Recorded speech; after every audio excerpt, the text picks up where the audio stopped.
We acknowledge the traditional custodians of the land on which we gather, the Turrbal people of Yuggera land, as well as the Woiwurrung people of the Wurundjeri land. We recognise their continued connection to the land and waters of this beautiful place and acknowledge that they never ceded sovereignty. We respect all Turrbal and Woiwurrung elders and ancestors and any First Nations people here today. I can't take it anymore! Good afternoon, good evening, good day, and good morning, Blurtsters, wherever you are around the world. You are listening to The Blurt. Yes, good evening. You are listening to The Blurt, and we are live, and it is Tuesday, and it's not 8 p.m., but we do say 8 p.m.-ish. There's a very good reason for that, because we call it comedy timing. But there's other reasons, but that'll work anyway. So good evening to you. We have a fantastic guest tonight, Hannah McCleary from the CSIRO. She is a scientist there. She will talk to us about her trips and programs that she set up with the CSIRO. I think she's been there for 4 or 5 years, I believe. But I'm not going to extrapolate on that too much because Wency is the genius behind getting Hannah on the show. And we will definitely have a chat with her very soon. In our first segment tonight, Indelible Indigenous. Yes, and I asked you to say that 6 times fast when you're asleep. That'd be fantastic. It's very good for practicing. If you have a play coming up, which I do, and I'll talk about that later, it's very good for practicing your word pronunciation, which obviously I am having problems with, obviously, now because I didn't say that enough times before. Anyway, the second segment of the night, if we do get there, I think we will, is Great People That Did Stuff. I've got some really good people that have done some really interesting things, but you may not have heard of these people.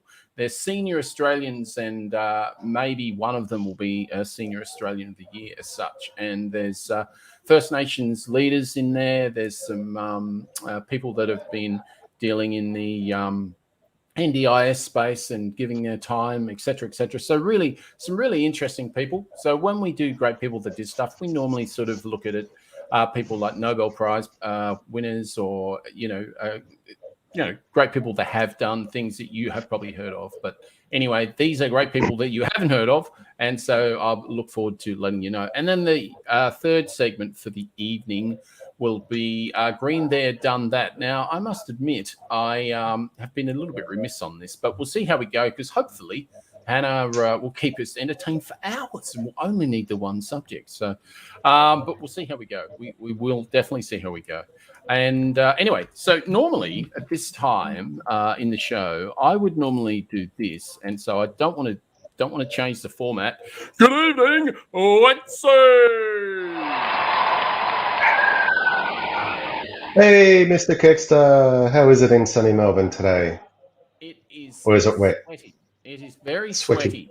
And I have said how sweaty it is on this show before, but we have a very esteemed guest tonight, so I will keep those remarks to myself. Yes, please do. And behind closed doors, thank you very much. Yes. Well, it's been so sweaty and everything down here this afternoon. I've been having all my meetings with my video off because people talk about only wearing or not wearing any pants and having a shirt. Well, I was the opposite. I was having no shirt and only pants. So yeah, I had to make sure the video was off. That would have been good for TikTok. Yes, well, yes, it might have been. Maybe. So, but anyway, how are you going, my friend, up there? You're still in Townsville, aren't you? Yeah, still in Townsville. Recently came back from Cairns last weekend, which I really enjoyed. And so did the kids and my partner. And I think it was sort of like a taster of everyone wanting to come back. So next time we do come back, we want to stay longer, not just 2 nights and rush everything. So, and we couldn't do much because it rained pretty much the whole time. So. Oh, really? Yeah. In Cairns? In Cairns, would you believe it? Rainforest nearby, of course. Of course, yes, it rains. Well, I suppose it does. But anytime someone talks to me about Cairns, it's always the beaches and the sun's out. They never sort of say it rains every single day. It's not normally how they try to sell it, as it were. No, and it's really cruel because it's great weather to be in the beach and in the ocean, but the problem is you got all the stingers out there, so you can't really Yeah. enjoy nature. Well, you alluded to that fact too. You said that I think your son or your Yeah, my oldest, we went into a beach, went to Mission Beach on the way back because it was nice and hot on the way back, and it was had the flags for the lifesavers. It was all netted to stop the stingers coming in, and not even 2 or 3 minutes went past, and Eli was getting this massive pain on his arm, and it was getting worse and worse. And put the vinegar on, put some ice on it, came good. Well, wasn't terrible. I was talking to Ness about this. She said apparently you're meant to pee on it. Is that what you are meant to do? Vinegar will do. If you're desperate, you have no vinegar, then I think yes, I think we will do. Yeah, I don't think in a public place peeing on your son is that well. Doesn't go down that well. No, so I'm glad we had vinegar there. Yes. Yes. Well, I think we've got Eli there now, actually, because apparently he said that you were thinking about doing it, and that was his response, and I don't blame him. So, but anyway, our show alludes to Wiggles, and you took the Wiggles right out of my mouth. So we're alluding to Wiggles and Vale Meatloaf, who just died, unfortunately. Yeah, exactly. Just in a short matter of days, we get good news and bad news. So, yeah. So, can you do a quick story on the Wiggles, like in about a minute, so we can grab get Hannah in here, because we don't want to keep her waiting too long. That's not fair. So, no worries. Just a quick one. So the Wiggles on Triple J, which I do listen to quite often, do a version where bands from Australia around the world will cover a song, and they play an original song first, and then give a clue as to what their cover song is, which they then play live. And quite over the years on Triple J, it's gotten quite popular. And at the Hottest 100, you end up getting quite a lot of a version covers that hit the 100 list. And I think it was April last year, Triple J, the Wiggles did a cover of Elephants by Tame Impala, and so it was quite popular. I listened to that one live, I do remember, and went, oh, this is quite interesting. And sure enough, it got quite popular. And then I think there were obviously enough people who voted it over the last few weeks and got it into number one. The Hottest 100. I heard Ella Hooper wasn't very happy about that. Why Ella Hooper? Well, it's just on Twitter. I just noticed that she had a crack. She just went, "What the Wiggles?" Anyway, okay. So, do you want to bring Hannah in? Yeah, sure. Are you gonna? Okay. So here we are. Indelible Indigenous is one of Kexter and my favourite segments on the New Blurt. It's where we celebrate our First Nations people. It could be someone famous, past or present, or the quiet achievers doing great things. Tonight we have on our show the lovely Hannah McCleary, currently studying a science law degree at University of Tasmania, and is employed by CSIRO at the Marine National Facility under their cadetship program. For those keen-eyed, as Kexter alluded earlier, or good listeners out there, I did a little story about Hannah back in episode 47 on 14th of September last year, 2021. And I did say at the time that I wanted to have Hannah on the show, and I do thank her very much for coming on our show tonight. And so I'm really excited to welcome Hannah. And good evening, Hannah, and welcome to the New Blurt. Hi, thank you so much for having me. Nothing less than what you deserve there, Hannah. So I just want to make sure that you're welcomed well, because you waited for so long. I'm glad we can make this happen. Yes, exactly. So I'm just trying to get Yeah, that's the one you The want. That is the one. Uh, Yeah, no, the one you had not is that the one you want, which is this one. Okay, you do it. Oh, See, well, technology. Still give me a learning. sec. Just got to find it. It's not that one. It's not that one. Hannah should be on the stream. She's on the stream. Oh, this is fun. Oh, that'll have to work at this stage. I'm not sure why. Yeah, I don't want to Okay. be the focus. No, sorry, Hannah. Camera. That's all right. It's technology. Yeah, exactly. So welcome, Hannah. And firstly, I'd like to belatedly wish you a happy birthday. I believe it was almost 2 weeks ago you had a Yeah. birthday. Thank you so much. 23 now. So Right. You're Oh, ancient. You're ancient now. You're over the hill. So what does that make us? Dead. Super ancient. Yeah, so what intrigued me when I was researching for this segment back in September was your love of science and how you really wanted young females, especially Indigenous girls, to get excited and interested in the STEM subjects, which is science, technology, engineering, and maths. At what age did you get into science? yeah, so I think sort of probably as early as I possibly could. I loved science. I loved experiments and learning about the world around me. As you said before, I did a Bachelor of Science with my Bachelor of Laws. I've finished the science part of that study now, and I majored in zoology because I just love animals. I've always loved them, and I loved learning about them as well. I think when I got to high school, I think, when you're sort of entering that teenage phase is when you really get to sort of understand what your passions are and you get to explore them a little bit more freely as well. So I'd say, yeah, probably when I was 12 or 13, I realized that was what I wanted to pursue. And the support that I got, in my further years of study really sort of cemented that passion for me, I think. And what type of support did you get along the way? Did you have any role models that helped you out in your path and your journey to science? Yeah. I feel very lucky. I had a really awesome teacher, Dr. Liz Ryan, when I was 16 years old in my year 10 class, science class. She was great. She was super passionate and I just loved her teaching style. I think sometimes you meet a teacher and they can really, for a lack of a better phrase, change your life. And I feel like she did that. And she actually introduced me to a program which was called the Assets Program. So that was for young Indigenous 16-year-old students who were interested in science and technology, engineering, the STEM subjects. And that was a summer school that was run through the CSIRO as well. She encouraged me to apply.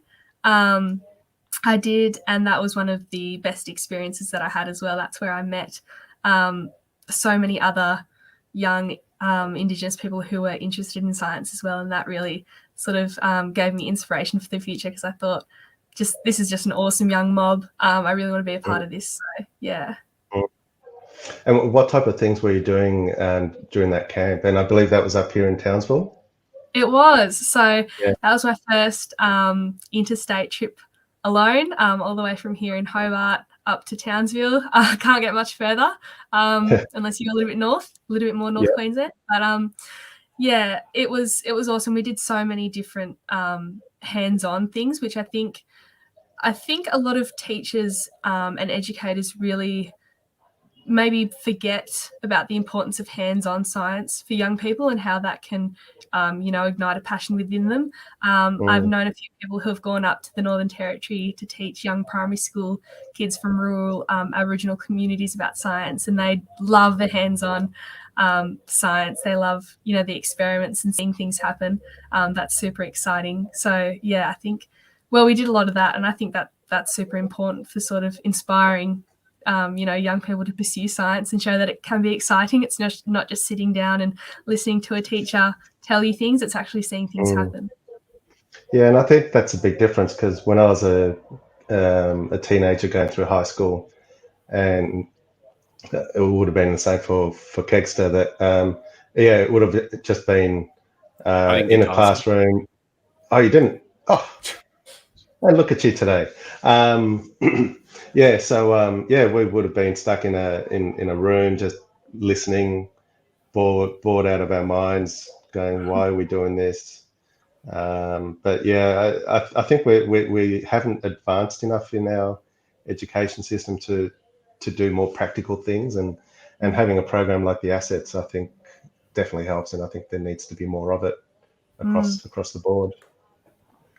Definitely. With the Assets program, Hannah, I read somewhere you went on a trip from, was it the top of Queensland through around to, was it Perth or something? I can't quite remember. I know you did a big trip on the research. Was it called the Investigator?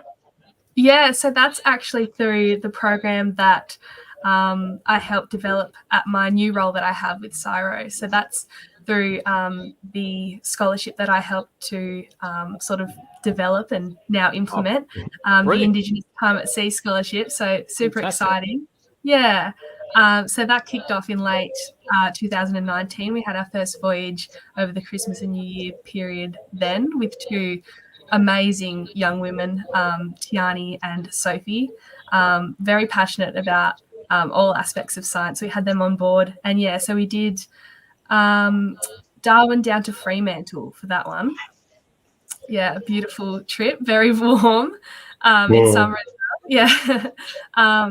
But yeah, so there was a lot of, I think the main project that we had on that one was actually, we had a team from the Bureau of Meteorology. So there was a few weather balloons that we helped set off at all hours. Oh, wow.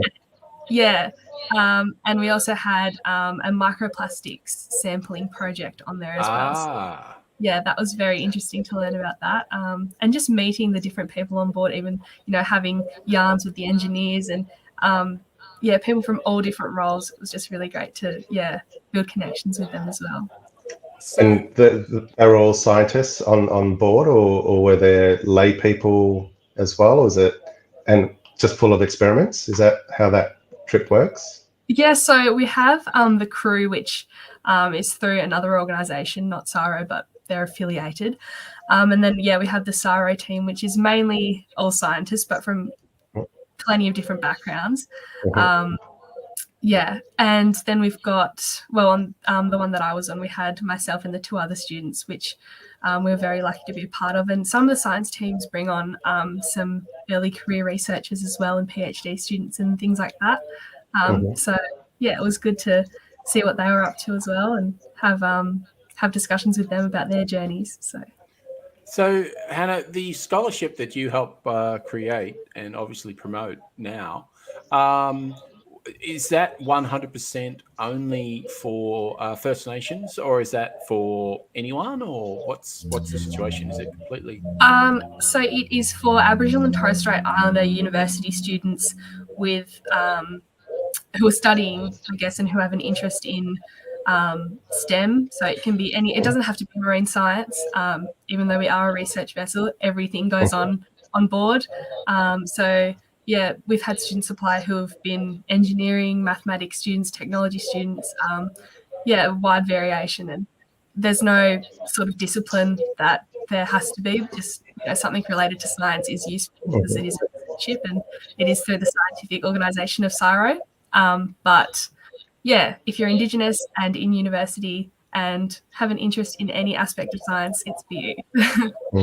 And do you have a certain number of applicants per year? Is that how it works? And so usually on a voyage we can give about 1 or 2 spots, just because of everything else that's going on, and we want to make sure that they are adequately supported. So we like having another person on board. That's why I've been on board for the last 2 that we've done.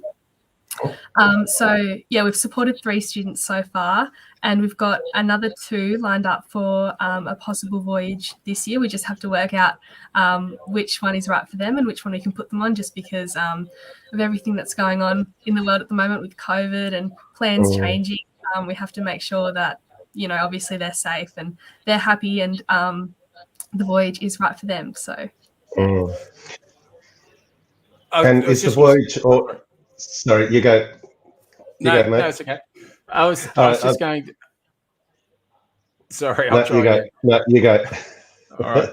I was just going to ask, so how many years left of, because as you said, you're doing a laws and science degree. So is that 5 or 6 years, is it? Or It's 5 years. It's a long one. it is But a long one, you're right. It's a bit better value doing it 5 years and doing a 3 and a 4, I thought. So yeah. Well, Yeah, no, that's great. absolutely. I suppose what my question was with how far through are you, like only a year or so left? Because you said you're 23, so I would have thought you were pretty close to the end, as it were. Yeah. So I didn't have a gap year. I jumped straight into studying just because I love school so much. So I'm heading into my 5th year. There are So- people out there, Wincy. Yes, there are. Okay. All right. Right. Sorry, Hannah. I'd rather stay away from the classroom, but Hannah, continue. I'm sorry. Yeah, so I'm hopping into my 5th year this year, and then I'll be all done till I decide what I want to do next. But yeah. Does that mean masters or PhD down the track? Maybe. I want Yeah. a little bit of a break first, I think, and then there's a possibility of something like that, I think. So. Yeah. What are you going to be researching, or what's your interest in zoology? Like, what's the next step? Well, as I said before, like I've always felt like I'm a really hands-on person, and I loved the hands-on stuff that we got to do, the 3-hour practicals in the lab, dissecting and, working out what part of the animal did what, all those sort of things really interested me.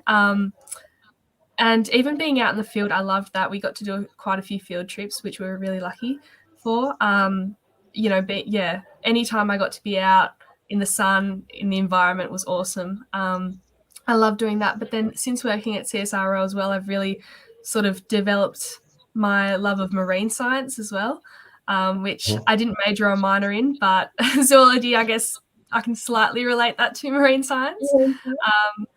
So I'll have to work out where I can go to next. But sort of continuing on in that science space, I think will be for me. So with the marine science, as you said, that sort of, I mean, you didn't sort of go to university and go, I'm going to study marine science as such, did you? So No. how did you sort of get into that stream? How did you sort of find out that that's where you want to go now, type thing? Or is it just part of this program that you end up doing marine science, as it were? Yeah. I think the position, so with CSIRO, I've got what's called a cadetship, and that is another sort of support system that they have for young Indigenous university students like myself. So I have some full-time work placements working on projects like the scholarship that I got to work on, and then they support you while you're at university through like a scholarship study allowance type of thing. And yeah, prior to that, I didn't really have any experience with boats, being on board any ships of any kind, no diving experience or anything like that. But since I've had these experiences on the research ship, I just realized that I love being at sea. Sorry. Did you ever get seasick? I did, although I think people who have been on the big Antarctic voyages would laugh at me for saying that, because the 2 voyages that I've been on have been extremely smooth sailing for most of them. But yeah, I do get a bit of a queasy stomach. Yeah, that would be the toughest part if you're a bit queasy. Yeah, but it's usually over within the first couple of days, and then you're all set. But yeah, I've realized, through these experiences that I love the ocean and everything in it interests me so much. It's a whole other world down there. I started diving as well. I got my open water dive certificate just last December, so I'm really excited to see that a bit more as a hobby. And yeah, see where my journey with the ocean goes. Yeah, it could be the next David Attenborough. Big shoes to fill. Yeah, it is. No, that's really exciting. It's and how have you got any stories on how Indigenous kids are getting involved in science, and how you get them excited other than the field trips? Because kids have got to have, I guess, an interest to begin with? Yeah. It's sort of it's difficult for me because I'm still sort of learning, how best to approach that space. But what I've found through my interactions with any young Indigenous people is that there is a whole nother knowledge system, from the Indigenous community that has been in place for tens of thousands of years here. And we've got the European or quote unquote white way of learning, which, as we talked about before, is sitting in the classroom, packed with, 20 or 30 other kids and just being spoken to. And, that way of learning works for some people, but there is real merit in, the way that stories were told and culture was shared and, knowledge was passed down for generations. So I think that for Indigenous kids, especially those coming from rural communities who still have really strong cultural ties, it's important to find a place of connection and, a sort of middle ground, and where we can find merits to both teaching and knowledge sharing styles, but really find out what works best from both for our young children and our future generations, so that they can really, learn most effectively, and also, we can instill in them these passions for different disciplines, not just science. For me, it's science, but, any passion is a good passion for our young kids. And I think, getting them excited about something and, something that they want to continue to learn about and continue to explore is sort of a good way to go forward. But I'm still exploring that space myself and learning from other people. So, yeah. So, Hannah, do you think them having maybe a role model is also... sorry, go. No, that's all right. I was going to ask, do you think maybe sort of in the future that maybe teaching STEM could be in your horizon as such, especially to, Indigenous young kids, to give the opportunities that you've now got? Yeah, that's a super exciting thought. I love young kids. I think that they're just so cute, so full of life, so excited for the future. And I think that is something that's a really exciting prospect, and it is definitely something that is possible after a few more years of study. But yeah, that is something that I have definitely been considering, and I would love to spend some time in rural communities, which, I grew up in a very urbanized city with lots of white people. So I'd love to have the opportunity to, sort of culturally connect for myself, and also, teach other kids, and really instill passions in them, like the passions that I sort of got instilled in myself. So I don't know. It's it's hard to sort of put it into words. I'm getting a bit tongue-tied. But no, yeah, that's okay. Right. We do every week, and we're up to 63 episodes, so it's all good. It's all good. You're in good company. Would you stay in Tasmania, or would you take your experience and knowledge and try to instill all of that into other kids, other communities around Australia? Yeah, I definitely want to travel. I'm not sure if I want to travel for a little bit and then settle down somewhere else or come back home. But I'm definitely a traveler. Both of my parents were travelers. They love, seeing the world and having new experiences. So I think that's just part of who I am. And that's definitely something that I want to do. Yeah. I did want to ask you, Hannah, because my schooling in history, I was sort of gutted the amount that I had learned about the First Nations when I was a kid, when I was at high school. And it's probably the last 10, 15 years in particular that I've been sort of reading a heap more on the actual history of this country in particular. And I'm just really interested in, when you grew up in Tasmania, did you have a sort of a cultural connection at school as well? Did they, did you sort of learn more about First Nations, proper history at your school now? Because, as I say, 35 odd years ago, we definitely didn't. Yeah. From memory, we did do a little bit, but I know that we also focused and a large amount of time in history on the civil rights movement in the US, which in itself is very important and very interesting. But I think, you know, we're in Australia and this is our history. Agreed. Yeah. But yeah, I still, you know, I had a lot of peers that sort of didn't really have the respect for the culture, I think, that they could have had if they had better education from a younger age. And I think that is definitely still lacking, having only, you know, finished high school not that long ago. I definitely agree that there's so much more that we could do, you know, to teach our younger generations. And I think that can really influence people into the future about their, you know, compassionate understanding for not only Aboriginal cultures, but, you know, cultures from all around the world.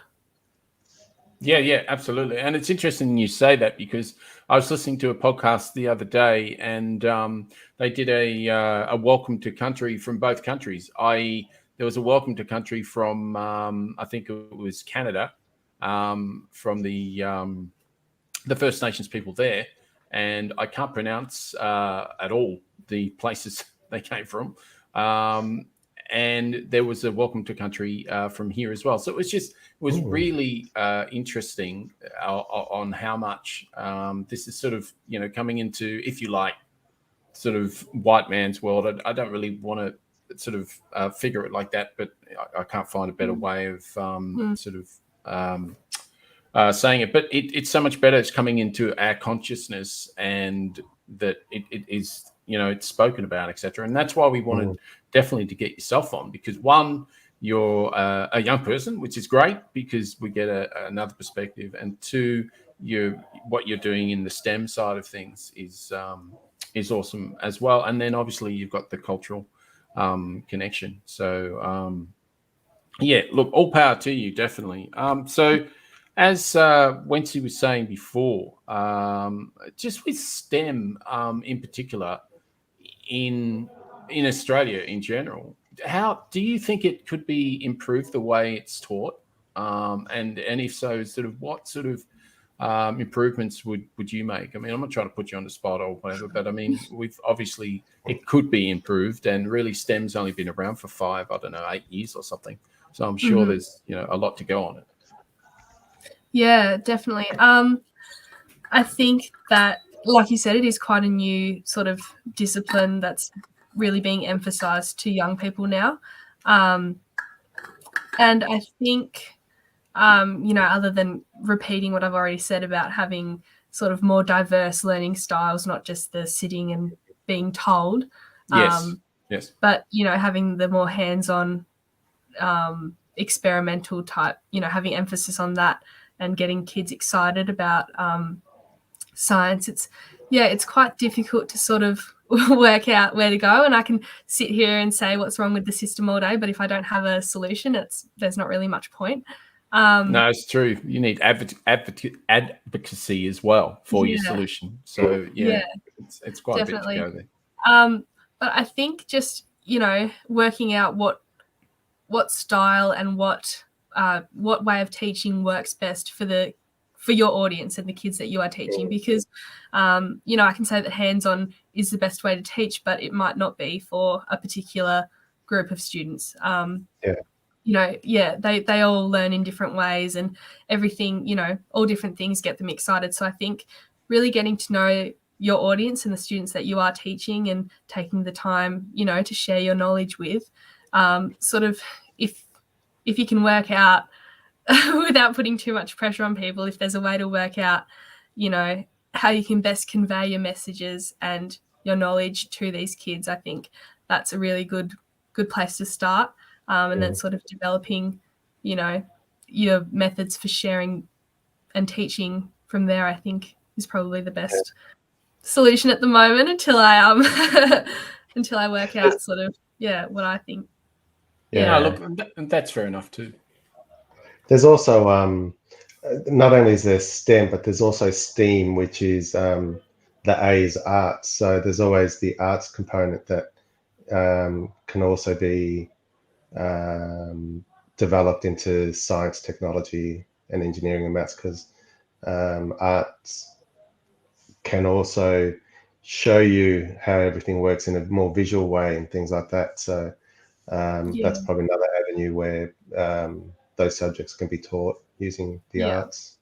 Yeah, absolutely. And for a lot of people, even like myself, there's not sort of that one discipline that is the only thing that people enjoy. I like science, but I also have an interest in English and, you know, that side of things. And that's sort of what led me to law. I was tossing up between an English or law sort of study. And I went with law just because, you know, I like to write. I like to, you know, apply knowledge and write essays and things like that, along with, you know, learning about science. So, yeah, for many people, you know, there's not that one discipline. So, yeah, bringing in a more creative side to a lot of, you know, more structured subjects like science and maths can be effective for students, I think. Yeah, and I guess with law, it could also help you in the future with navigating roadblocks and things like that that governments put in if you're trying to achieve something in your research and things like that. So yeah, absolutely. I mean, one of the things that sort of also encouraged me to do my degree is that there's a lot of lawyers and politicians out there who don't have a science background, and it would be really helpful for them to have that when they're discussing subjects such as climate change and extinction events and things like that. So even COVID and vaccines and things like that. Absolutely. Yeah. That's been missing in Australian politics for 10 years or more, especially the current government, where we don't have a science minister anymore. When back in the 80s, 90s, and I think early 2000s, we used to have science ministers. We don't really have that now. I thought Barry Jones was our last science minister. Yeah, but when was he around? That was late 90s, wasn't it? Well, that was Keating's time. So Keating's time, 90s. Mid-90s, yeah. So it's been a long time. So that's what's missing, and I think that's why people are so afraid of vaccines these days and other science stuff that we all know that we should be listening to and heeding scientists' word, because they're the ones doing the research. They're the ones who compare things, who've got evidence-based information, not spruiking rubbish and lies and things like that. Especially from a First Nations point of view, because the way that, you know, you've looked after the land for so many thousands of years, it must be. I mean, I know I've heard quite a few, you know, documentaries, etc., on how the rivers are drying up because of, you know, man-made sort of damming of different areas that used to be plentiful of the people that, you know, first settled there, etc., etc. And it must be. I'd imagine it must be. I mean, it's sad. I can't find a better word, but it's sad enough for me to sit here and know that, you know, the barrier reef is slowly dying and all these sort of things. And I gather we're probably all on the same page that we want to improve the environment, and we want to do what we can to, you know, we talk about renewables, but we're also talking about how we're going to manage the land. And, you know, as it has been for thousands of years, of, you know, the way that fires were burnt in a certain way so that animals could escape when the fire was lit, these sort of things. And I know that we're now starting to learn more about that, but I just can't believe how long it's taken since you've known it for so long. Yeah, absolutely. And I have seen there's more of an appreciation for, you know, the practices that Aboriginal people have been doing for, you know, many thousands of years, and the way that, like you said, they've been able to protect and live on this land. And, you know, there has been, you know, crazy climate events in the past. We know that, but, you know, they've been able to be resilient and bounce back and you know, utilize the environment in a way that's beneficial to them, but also, you know, without destroying it. And also, you know, being, you know, I guess these practices are what we call sustainable, but merging them with all the technology we've got now would be difficult. But I think that, you know, that there'd be some real good advantages to doing something like that. Even something as basic as backburning. That's something First Nations have been doing for millennia, and we've never asked them how do we manage this area in New South Wales or Victoria or wherever? Because you guys know how to manage it, and we're doing a poor job at it. So I think we need a better collaboration between all communities. Yeah. Yeah. I know. Tomorrow obviously is a public holiday, and it's not something that Wency and I celebrate at all, and haven't for a very long time. But it's weird, when I was growing up, you sort of don't think about these things, and you just go to a barbecue and blah blah blah. But the last probably 25 years or so, I think things like Triple J changing when their hottest 100 was actually quite a big change, and it actually had quite a lot of backlash as well. But it also had heaps and heaps of people that agreed with them. Yeah. So and did it do them anything bad to Triple J's hottest 100? No, because this year I think they had the most number of votes. So so it made no difference. People like to complain, but out of total respect, I think Triple J made the best decision. Without a doubt. Absolutely. 100% agree. 100% agree. I do wish, though, some way, somehow, if we had, a real government that could make a real decision on a unity sort of ticket. I mean, obviously, we talk about treaty. That would be fantastic. And, the Voices from the Heart statement, all these sort of things, if they're actually taken to Parliament and done something with, that would be great.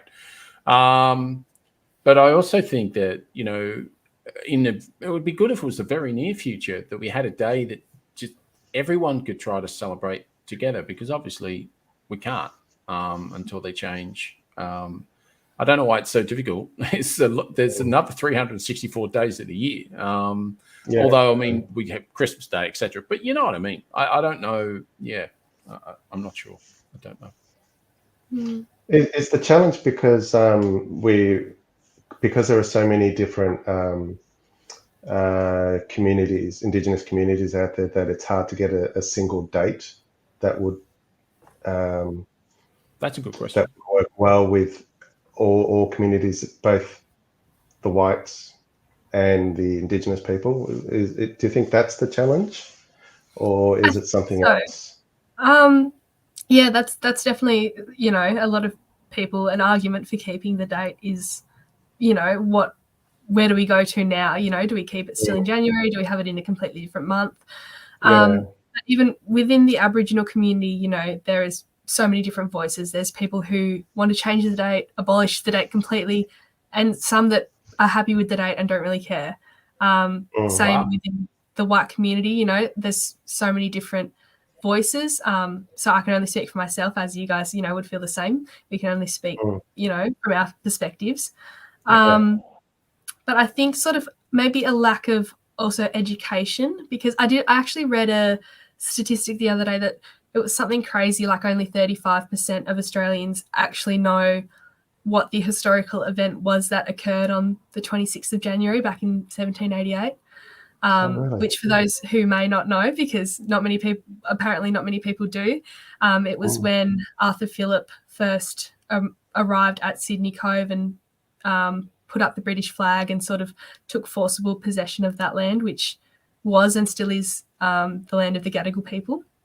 So I think sort of if we have an education, if we have a way to educate people about why this is a day of mourning and why this day is problematic, because, it represents the start of genocide and massacre and the stolen generation and loss of land and culture and language and so many other things. I think, people might be a bit more compassionate and understanding if they actually know what the day represents for so many Aboriginal people, rather than having this discourse of, I want a public holiday and I want to celebrate Australia. We all know that Australia is a pretty good country. We're very lucky to live where we live. We don't have political or civil unrest. We're not scared to walk outside. Maybe with COVID we are a little bit. We have access to healthcare for the most part. We have housing assistance and so many other things that make Australia a safe and good country. There's no disputing that. But it is, there are so many people that have so many conflicted feelings about this day that I think just having it on another day that isn't controversial would be so much better for everyone else to celebrate. And, celebrating Australia for the country, the good things that, the good things that we have in this country is important. And I think that, that would be so much easier to do on a date that doesn't represent, mourning and distress and upset for Aboriginal people and communities. I don't think I've heard it any better articulated than that before, Hannah. So, I mean, I know that anyway, but just your articulation was fantastic. So, if for our listeners out there, if you don't understand why there is a conflict, you damn well should now. Yeah, exactly. I guess the other challenge is, what do we call the day? Any ideas? Yes. We were talking about this morning, actually, apart from myself. Yeah, I've been thinking about Unity that lately. Day? Unity That's Day? That's exactly what I was thinking. Yeah, I've heard that thrown around a bit. I think it's better than Australia Day as it is now, just because, I mean, you can change the date, but then the name still stands for all the discourse that we've had as well. So, I know people have put up Diversity Day. I think that's a pretty good one because we are such a diverse land. I mean, there's so many different cultures. I mean, obviously we get First Nations, but we've got, in Melbourne alone, we've got little Vietnam, little China, little Greece, little Italy. There's, there's just little France. There's so many pockets. There's so many different people. So it'd be good and obviously all the different gender diversities as well, et cetera, et cetera. It'd be so good if that can happen. I mean, really, there's no reason it can't happen. It just takes. I think it's got to start from the top. It's got to start from the Prime Minister down. Yeah, that's where it starts. It absolutely does. There's no doubt about it. Without politicians jumping on board, it's not going to happen. No. And we need all politicians, everyone in that house to be united. Yeah, I totally agree. I think that's a probably a very good time to finish there. Look, Hannah, unless there was anything else you wanted to enlighten us with, I'd just like to say thank you so much for your time this evening. I know Wency's loved it that end, and I thought it was brilliant as well. You obviously got some really good things ahead of you there, and anyone that is lucky enough to be taught by you, they're in a good space. So, thank you so much. Thanks for having me. I feel very privileged to be on, especially, ahead of the day that we have tomorrow. So, thank you so much, both of you. We really appreciate it. Thank you for coming on. So much. Looking forward to seeing what you do in the future. So, good luck, and hope it all goes well. Well done. Thanks so much. Thank you, Hannah. Guys. Thank you so much. Thanks. Bye.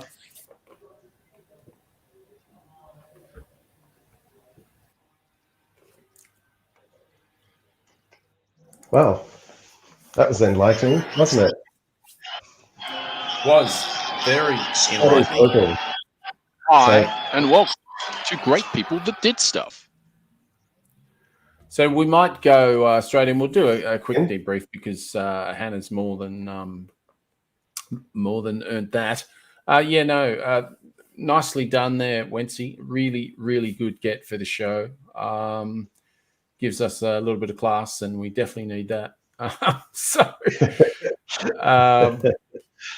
But just so enlightening, and just in so many different areas. I mean, it's funny just talking to Hannah. It seems to me like she can go into anything she wants to.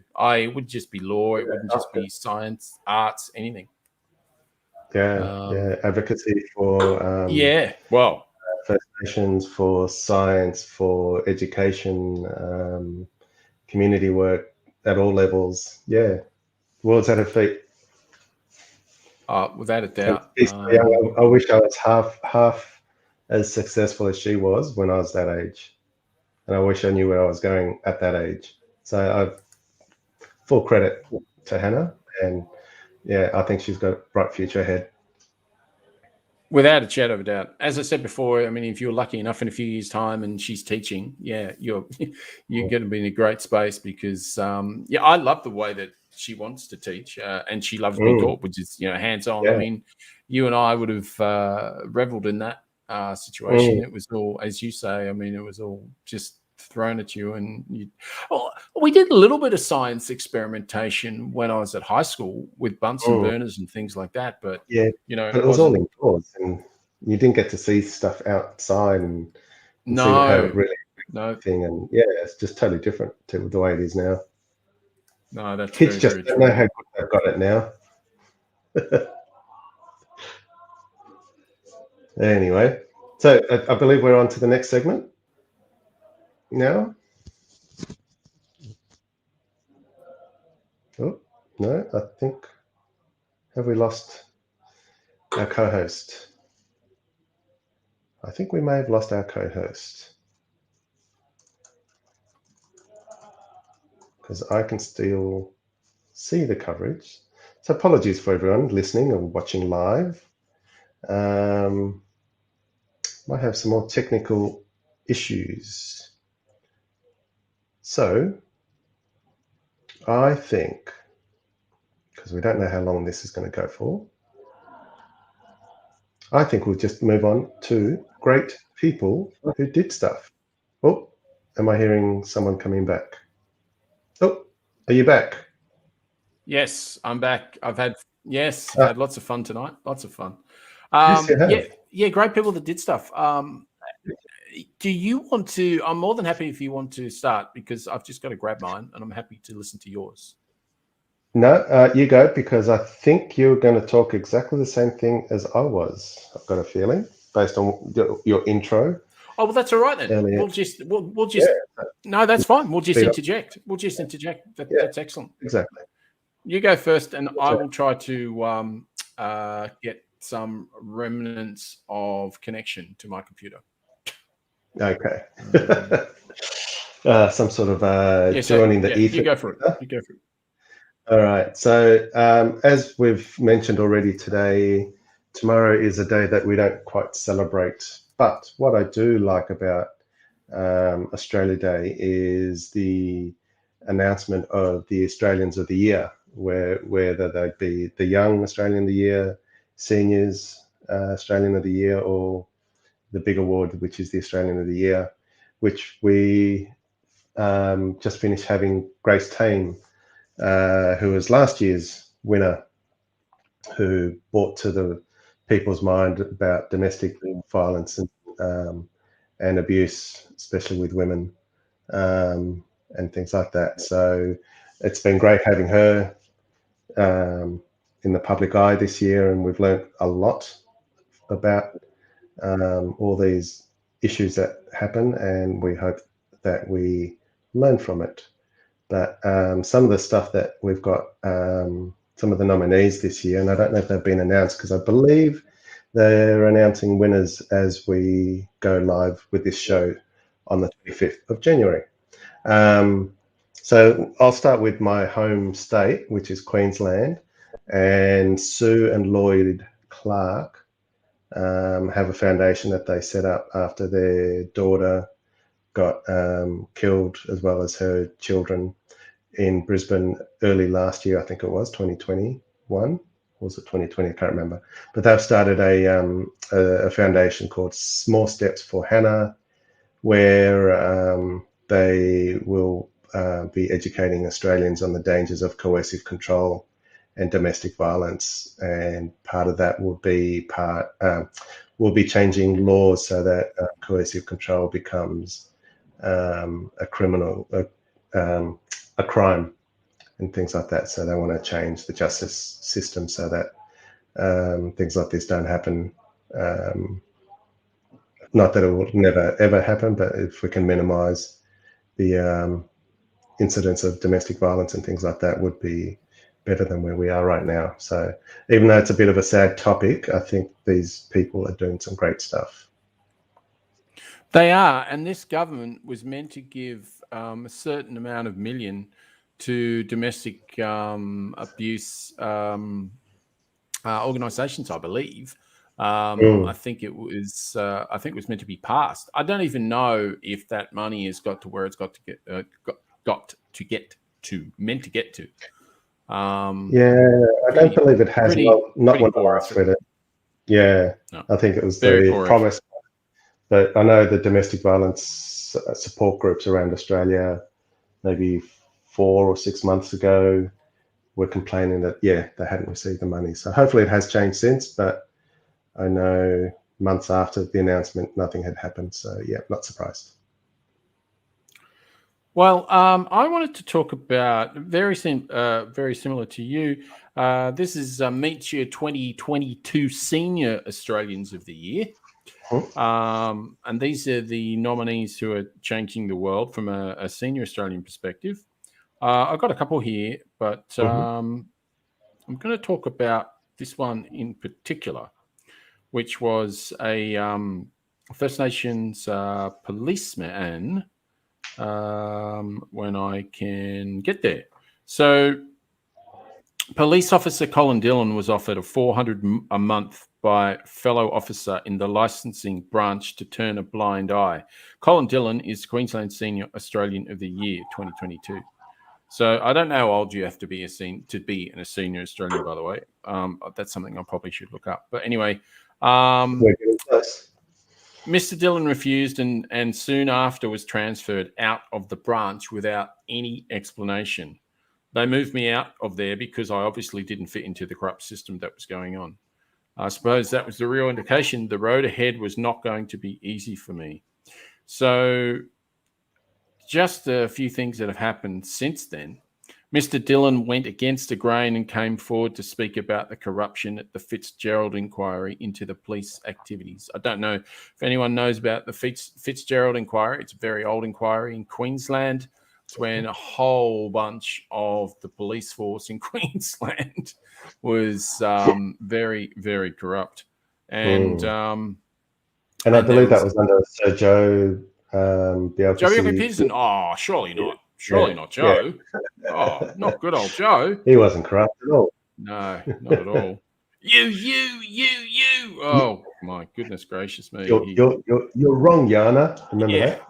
Yes, I do. I do indeed. We're very old on this show, people. So if anyone's below 40, sorry, you'll have no clue what we're talking about. What we're talking about. Sorry, kids. No. But I digress. Yes, no, absolutely. Look up Joe Bjelke-Petersen, see if you can listen to him for more than 30 seconds. But the only good thing about Joe Bjelke-Petersen was his wife, Flo Bjelke-Petersen, because she made pumpkin scones. And my friend of mine's mum years ago used to make pumpkin scones, and they were the best thing in the world. So anyway, getting back onto this guy, who is, as I say, Senior Australian of the Year, representative of maybe being the Senior Australian of the Year. I know the decisions that I've made throughout the course of my career haven't been easy. I know that they've been the right decisions, and with me, they rest easy. So the background is, anyway, he was awarded the Member of the Order of Australia in 2013 for significant service to the Indigenous community of Queensland and the Australian Police Medal in 1992. And the 77-year-old, so that gives you an idea of senior Australians, holds an honorary doctorate from the Queensland University of Technology. I knew that I was not wanted there, he said. This was in 1965, before Aboriginal people were even recognised as citizens. So, really, really interesting guy. And for First Nations people, fantastic, brilliant. That'd be really good. I mean, there's another for Senior Australian. As you know, there is Paddy Mills, who I actually think might get it, actually. Sorry? He's not a senior, though. No. But I was just to say, for Australian of the Year, I actually think, I think he's got a really good chance of being Australian of the Year next year. I wouldn't be surprised, because he's done a lot in the Indigenous space. He works with a lot of kids, and he did a lot. He did a lot when he had his year off because of COVID. He wasn't playing He wasn't playing basketball as much, so he was doing a lot of advocacy roles. God, that's a hard word. That's a hard word, isn't it? It is. It is. So anyway, I'm sure you've got some more. Yeah, so as you mentioned, Paddy Mills, he represents ACT.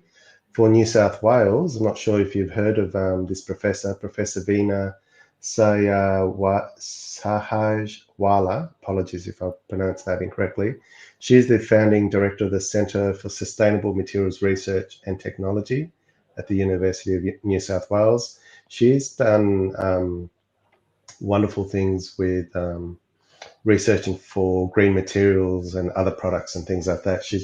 I think from memory, she was on the War on Waste episode series on the ABC. Was she the one that does green metal? Yeah. Yes. Yeah, like green steel, I think it was. Green steel. Yeah, when you mentioned it, I was like, I'm sure I know that name. Yeah.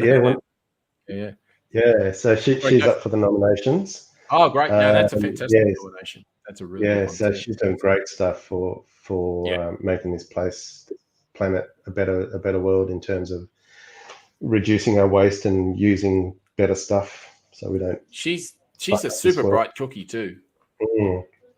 She's a really, really smart lady. She's very funny as well. She is. Yeah, she is. She sure is. I've got another senior Australian here. This is quite an interesting one. And the guy's name is Bruce French, and he's from Tasmania, so he's the Tasmanian Senior Australian of the Year. And no one, as I said before in Great People That Did Stuff, no one will know who Bruce French is. But what he's been doing is he has been, just let me read just a little bit here. Mr. French was a young father on the last day of a nutrition conference in Papua New Guinea in the early 1970s when he worked as an agricultural officer in CY Bougainville. Delegates were taken to meet 28 children in Goroka Hospital malnutrition ward. I had children myself at that stage, and I burst into tears and I walked out, he said. I said, why isn't someone doing something to teach people how to feed their children so they don't die of malnutrition? The pot-bellied children had stomachs full of starchy staples instead of the protein needed to grow muscles. The plants are all there, but they don't know the food values, Mr. French said. So he spent his spare time in the local markets learning as much as he could about local produce. And what he did was this set up his life's agenda for the next 50 years, counting to document the food values of every edible plant in the world. Wow. So I wonder if yeah, no, go for it. Sorry. Did he reach that target of cataloguing every plant? I think he has. And he became an officer of the Order of Australia in 2016 for distinguished service to agricultural science through the provision of edible plant information and improve food security. And at the time of writing, he has 33,666 documented edible plants from 159 countries. So he's done a pretty good job. Yeah, that's amazing. So now I've got the biggest information system in the world, temperate plants in temperate countries, tropical plants in tropical countries. He's about a dozen books to his name on the subject. So Mr. French is 76. He's still haunted by the people that are kids that are dying from malnutrition today. So again, another super worthy senior Australian. Absolute, yeah. That's just nuts. I would love to read that book because I'm all up for eating everything we can eat when it comes to plants, definitely. So yeah, absolutely. So good for you too. And good for the environment because it's not as intensive as animals, as we know. No, exactly right. And plants don't fart. No, not that I know of. I'm sure there's got to be one out there. How about the meat eaters, like the Venus flytrap? Okay, fair enough. Maybe that's your investigation on the new blurt for next week to find if plants out there that fart. I think we need to get Mr. Bruce French on the show and ask him that very question. Oh, that would be amazing. If we could get that to happen, that'd be awesome. I would happily talk to that guy for a while about the edible plants in the world. That'd be amazing.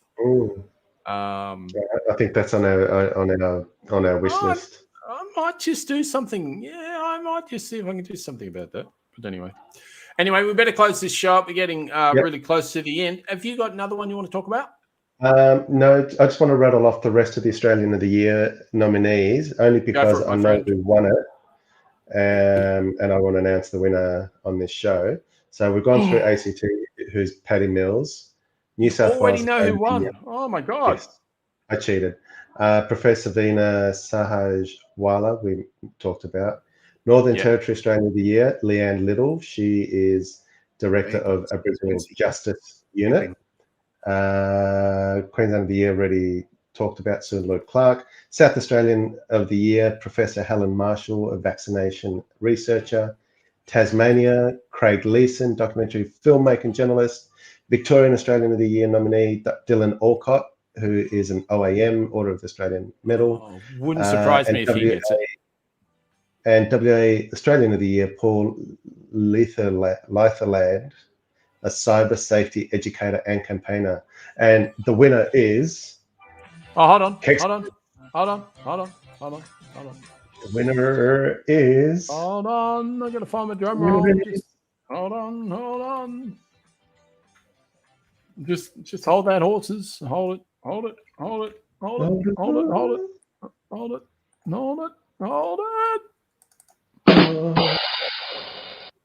Oh, we waited all that for that. Yeah, and the winner is... that's all I get. I was hoping to get some drum rolls. The winner is... That's close enough. The winner is a 31-year-old athlete, Dylan Alcott. Yes, I picked it. Yeah, you did. Yeah, so, yeah. He comes from Vic, doesn't he? Does he come from Vic? Yes, he's Victorian. He's one of us. He's one of the good ones. Yes. So he, in the history of the awards, 62-year history, is the first person with a disability to be named an Australian of the Year. And yeah, he's done so much for people with disability. He's a philanthropist. He's got set up some foundation to help kids with disabilities to get into sports and things like that. And obviously he's all over the media, so I think he's going to be a great Australian of the Year. So good on you, Dylan. Yeah, absolutely. Massive thumbs up here for Dylan Alcott. We went and saw him in he did a speech at Penley Essendon Grammar High School a little while ago. They used to have a lot of speakers. They got a bit of coins, so they would get really good speakers. William McInnes was there one time, and some other people were really cool.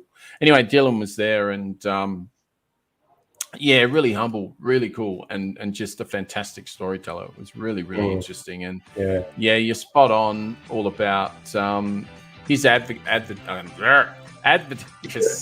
You should pick a different word. If I can find one. In the disability space is more than commendable. It's phenomenal, and where he came from to where he is now is pretty damn good.